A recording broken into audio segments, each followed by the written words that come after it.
What's up everyone and welcome back to the MMA Zone. Today, let's get started with Paddy Pimblett defends his weight gain between fights. Paddy Pimblett infamously puts on quite a bit of weight between fights, and although he hasn't missed weight during his tenure with the UFC, both his peers and fans have expressed concern over how rapid weight cuts could impact his longevity. While the streaking Scouser fights at 155 pounds, he's been open about the fact that he gets up to around 200 pounds between fights. Despite what sounds like a brutal weight cut, the baddie believes that the MMA community is unnecessarily making a big deal out of the situation. During a recent video for his YouTube channel, Pimblett opened up on his weight fluctuation. When I put a bit of weight on, people make so much of a bigger deal out of it, and it's just because of me cheeks. Me cheeks go massive. What am I right now? About 89 kilos or something. About 195 something. I don't think that's that heavy personally. Like, other people might not understand weight cuts, but I reckon most MMA fighters, especially UFC fighters, would say, yeah, that's about normal. People just need to start making a big deal of it, lad, just because I have cheeks. Like, Chris Griffin doesn't mean I am Chris Griffin.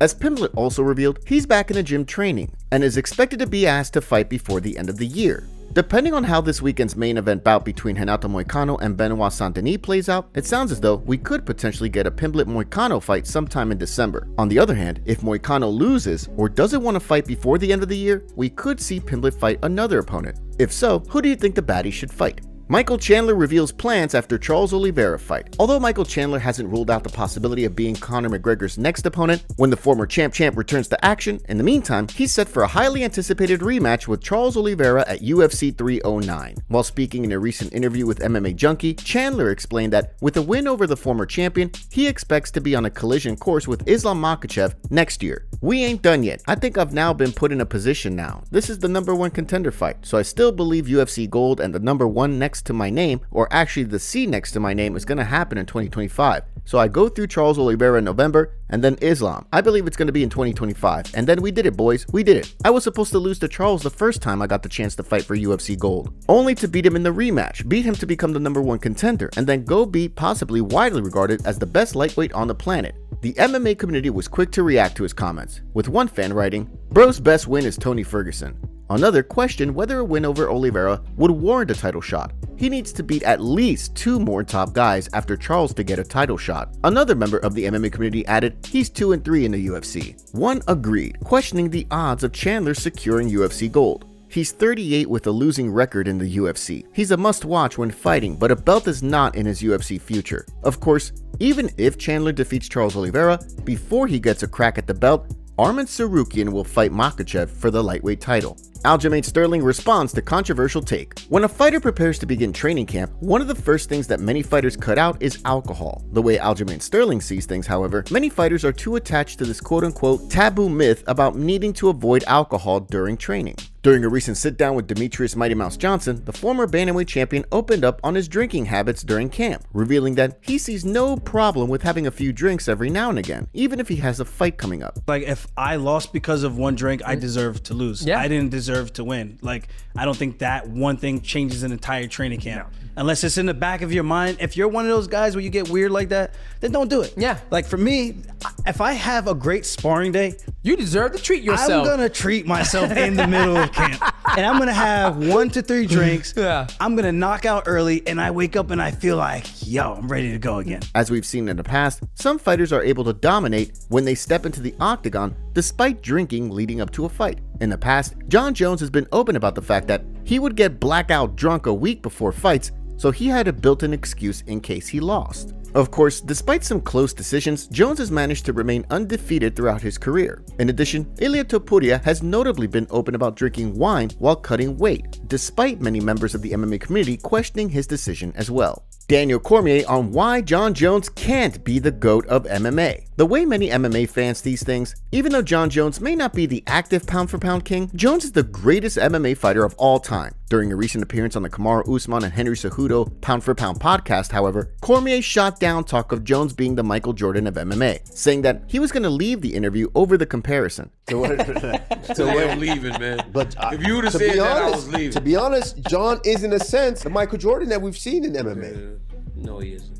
You don't think so? You don't interview? You don't think so? You just want to be done? No, DC, right now, really. What? You're gonna tell me?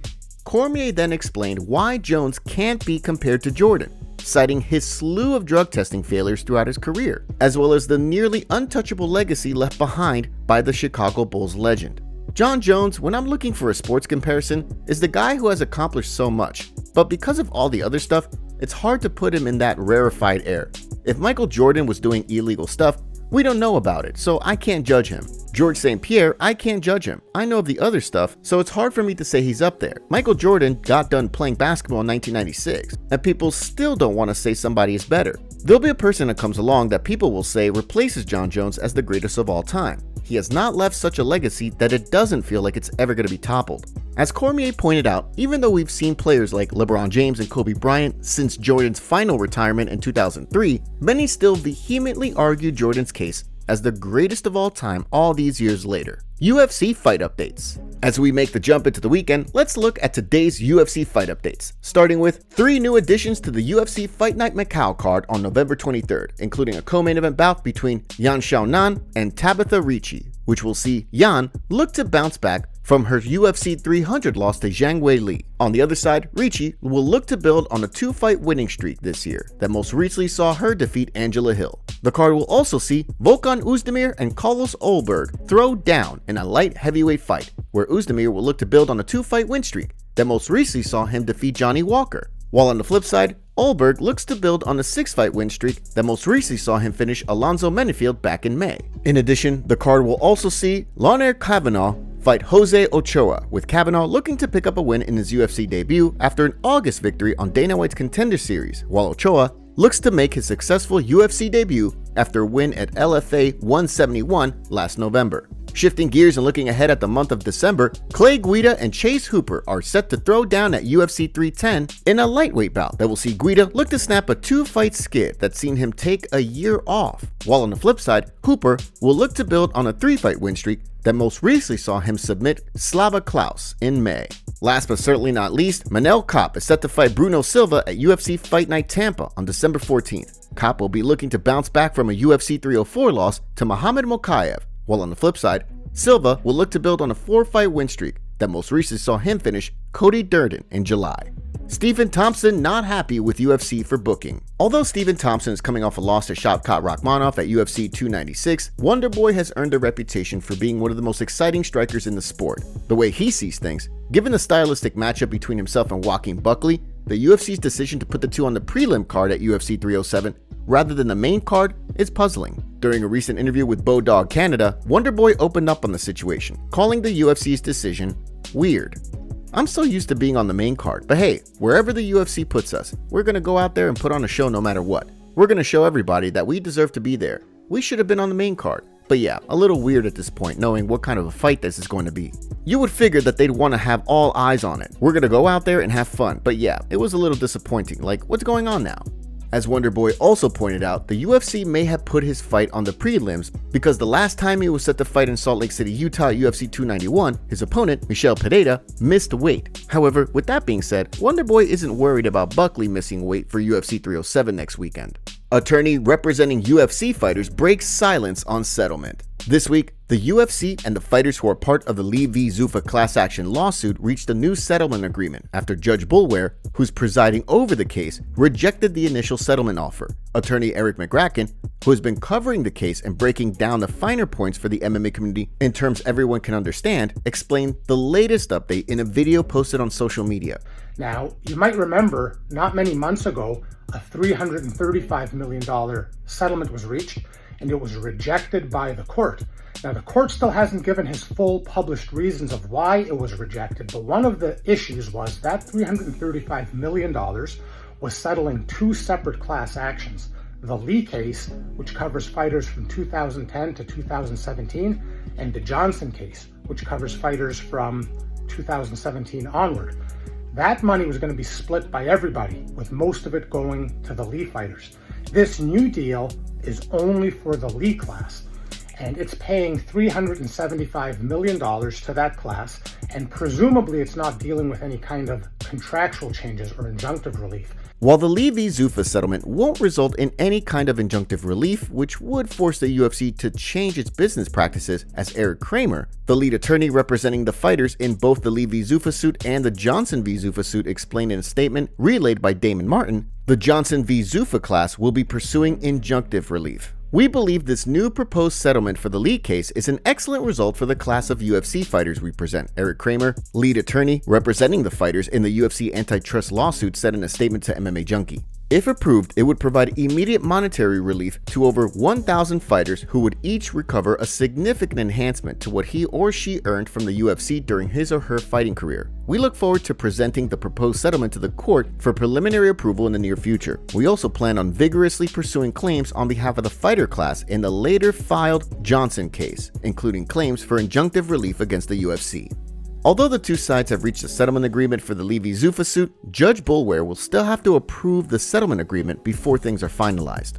The MMA community reacts to Justin Gaethje's body transformation. Since he was knocked out by Max Holloway, Justin Gaethje has visibly took some time off of training, and fans took notice after he released a video showing off his physique right now. Fans were not happy with Gaethje's body transformation on social media, writing, "I just have a huge feeling the Justin Gaethje fall-off is here. Max really did more damage than we thought. I'm so glad that Gaethje is taking time off after that KO loss. Just get a little fat and relax. No need to constantly kill your body and jump back in there soon. This is what male peak performance looks like.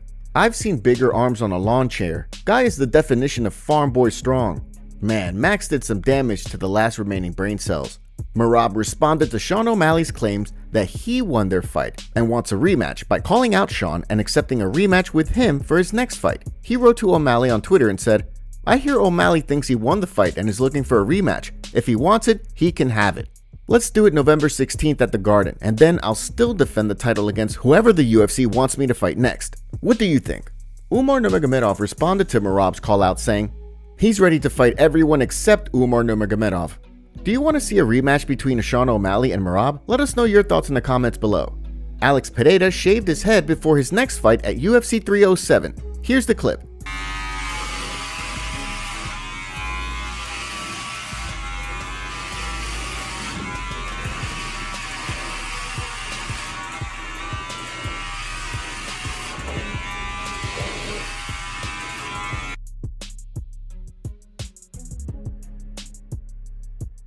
Top comments. As soon as the judge declines this settlement, Dana White's gonna go on interviews saying the judge is after him because they went to the same high school. How about you pay up, old man? 40 mil is nothing compared to how much you guys profit off the fighters. This will go to trial and I'm here for it. I love how Tom keeps trash talking Jones, not to take anything away from what Jones has already accomplished, but his ego is too inflated with that Gane win. Heavyweight is full of one-punch knockout power, and one win doesn't make you the best there. He has to win a few more in my opinion. Herb Dean never takes accountability. Masvidal is stuck in the past. Allen's in a division of former champions, hanging out at the bottom of the top 10 thinking he has earned next. Rather see Kaio fight for the belt. The nerds are going places, not to mention Rob, Sean, and even Hamzat floating around in the mix.